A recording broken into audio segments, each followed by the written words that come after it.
Something happened on March 30th that most of the financial media completely buried. And I mean buried. While retail investors were arguing about price charts and debating whether we're in a bull or a bear, a 57-page technical white paper dropped out of Google's quantum AI division that rewrote the threat model for every single blockchain on Earth.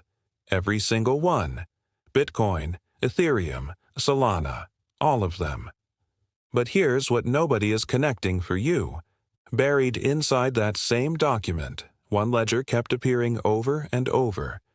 Not as a warning, not as a cautionary example, but as the reference architecture for what a quantum-ready financial network actually looks like. And that ledger has a native asset you probably already hold. The world missed the signal. Let's get into it. Welcome back.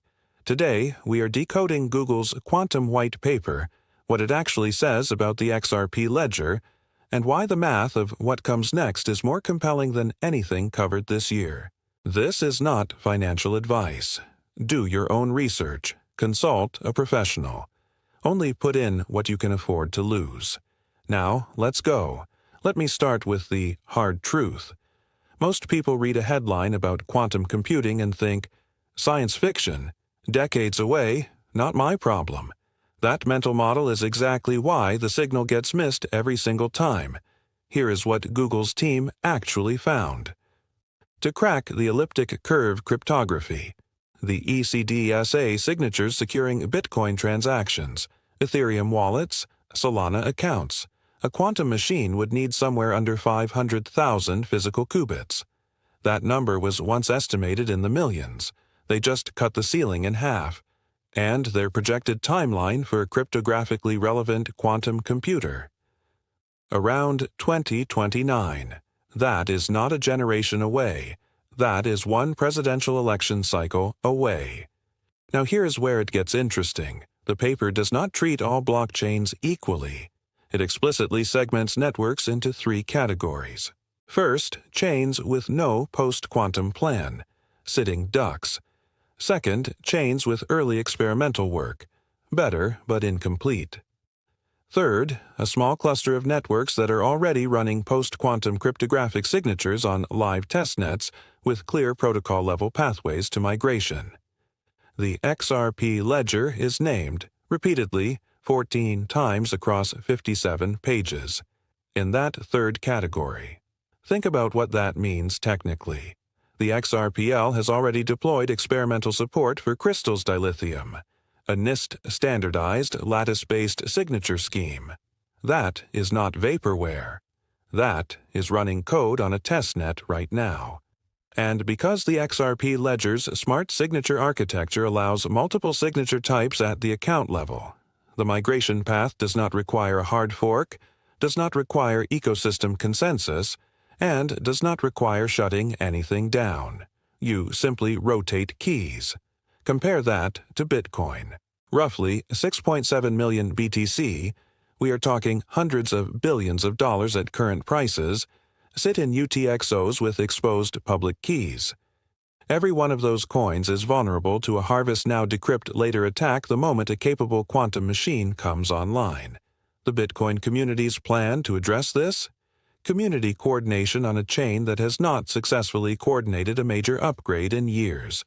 This is not about attacking Bitcoin. This is about reading the engineering reality clearly. The XRP ledger was built with protocol agility baked in. That design choice made years ago is now worth billions. Let's talk about the math that the retail crowd consistently ignores, because the numbers here are not subtle. The global cross-border payments market moves approximately $150 trillion per year. The Nostro and Vostro accounts that banks currently use to pre-fund those transactions have somewhere between $27 trillion and $30 trillion locked up at any given moment. Idle capital sitting in correspondent banking accounts around the world, earning nothing, just waiting to be used as liquidity buffers.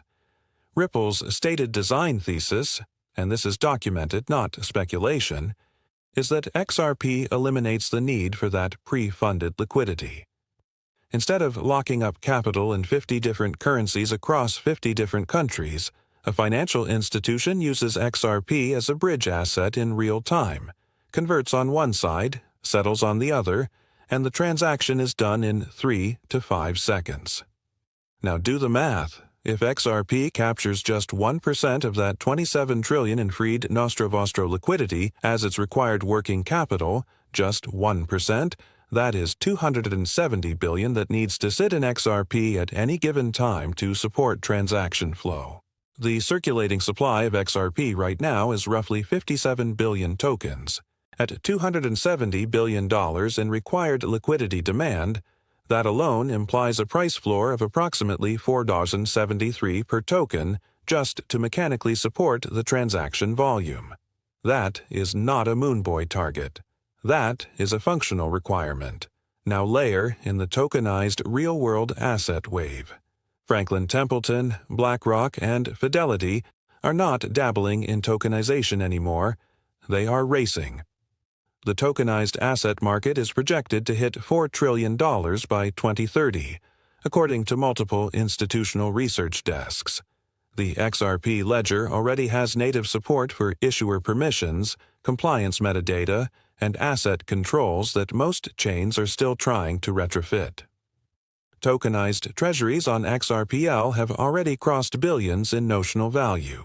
If even 5% of that $4 trillion tokenized market flows through the XRP ledger as its settlement layer, you now have $200 billion in additional demand pressure on top of the cross-border equation. This isn't a prediction. It is a design requirement. The math does not require you to believe anything. It just requires you to do the arithmetic. And the arithmetic keeps pointing in the same direction. Ask yourself this. Does a firm like BlackRock move without legal certainty? Does Franklin Templeton issue a tokenized treasury fund without regulatory sign-off? Absolutely not. These are not gambling institutions. They are positioning institutions. And right now, they are positioned on the XRP ledger. Let me walk you through what the smart money has been doing quietly while retail was focused on price charts. Ripple recently closed its acquisition of Hidden Road, one of the largest prime brokers in crypto, processing over $3 trillion in transactions annually. Think about what a prime broker does. It provides credit, clearing, and settlement infrastructure for institutional trading desks. Ripple just bought the plumbing. They now own a critical piece of the institutional on-ramp that had nothing to do with speculation and everything to do with embedding XRP into the flow of real institutional capital. Simultaneously, the Digital Asset Market Structure Clarity Act has been gaining legislative momentum in the U.S. Congress. What that bill does, if and when it passes, is formally remove the regulatory ambiguity that has kept the most conservative institutional capital on the sidelines. We are talking about pension funds, sovereign wealth funds, insurance company treasuries. Capital that cannot legally move into an asset with unclear regulatory status. The moment that status clears, the gates open. And now, layered on top of all of that, you have Google's own research team publishing a paper that groups the XRP ledger with the leading post-quantum ready networks in the world. That is not a paid endorsement. That is a neutral, third-party technical assessment from the most credible computer science organization on the planet. While retail investors are scrolling past price alerts and doom posting on forums, the architects are signing contracts, the custodians are building integrations, the regulators are drafting frameworks. This is the exact pattern we have seen precede every major institutional adoption cycle in financial history. The quiet phase is always the most important phase, and right now the room is very, very quiet. Let me be clear about what the next 18 months look like structurally, because the catalysts are not theoretical. They are on the calendar. Q2 and Q3 of 2025 will bring further legislative movement on the Digital Asset Clarity Act. A floor vote or committee approval would be a regime change for institutional capital allocation, not because it guarantees anything, but because it removes the legal uncertainty that has been the primary blocker for the largest pools of money on Earth. By late 2025 into 2026, the hidden road integration with Ripple's infrastructure will begin showing up in ODL volume data. On-chain analysts watching those flow numbers will be the first to see the signal before it becomes consensus. And the 2029 quantum threshold is now a board-level conversation at every major financial institution.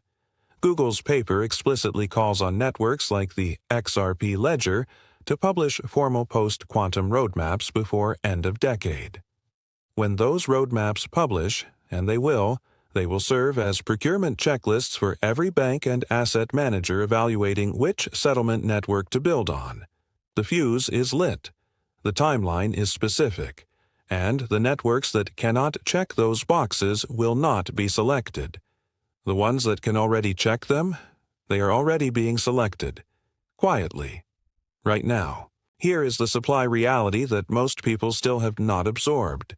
XRP has a fixed cap of 100 billion tokens. That number will never change. Roughly 57 billion are in circulation. Every transaction on the XRPL burns a small fraction of XRP in fees, permanently, not recycled, not redistributed. Gone. As transaction volume scales with institutional adoption, that burn rate accelerates. As escrow releases continue, the data consistently shows the majority of released tokens are relocked into new escrow cycles rather than hitting the open market. The liquid float is smaller than the circulating supply number suggests.